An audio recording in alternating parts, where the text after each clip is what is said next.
দুদিনের বাংলা সফরে রাষ্ট্রপতি দ্রৌপদী মুর্মু তিনি কলকাতা বিমানবন্দরে ইতিমধ্যেই পৌঁছে গেছেন। রাষ্ট্রপতির সফর ঘিরে যান নিয়ন্ত্রণের ঘেরাটোপে শহর ও শহরতলির একাধিক রাস্তা। বিমানবন্দরে অবতরণের পর কল্যাণী এমস হয়ে সড়ক পথে দক্ষিণেশ্বরে।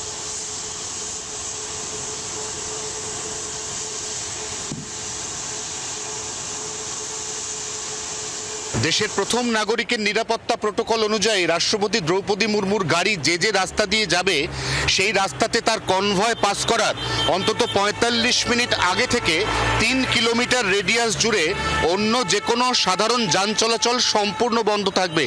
দক্ষিণেশ্বর ভবতারিণী মন্দির থেকে বিটি রোড হয়ে শ্যামবাজার পাঁচমাথার মোড় সেন্ট্রাল অ্যাভিনিউ দিয়ে রাজভবন পর্যন্ত পৌঁছবে।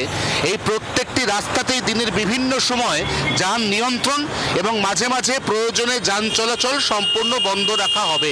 আগামীকাল রাজভবন থেকে বেরিয়ে রাষ্ট্রপতি চলে যাবেন বিমানবন্দরে। সেই রুটেরও সমস্ত রাস্তাতে এই একই নিয়ম বলবৎ হবে। যারা আজকে বিকেলের দিকে কলকাতায় পথে ঘাটে বেরোবেন তাদেরকে আগাম সতর্ক থাকতে এবং বিকল্প রাস্তা ব্যবহারের পরামর্শ দিচ্ছে কলকাতা ট্রাফিক পুলিশ। ২৪ ঘন্টার জন্য ক্যামেরায় তরুণের সঙ্গে অয়ন, শ্যামবাজার, কলকাতা। বাংলার আওয়াজ, বাঙালির আবেগ, জি ২৪ ঘন্টা।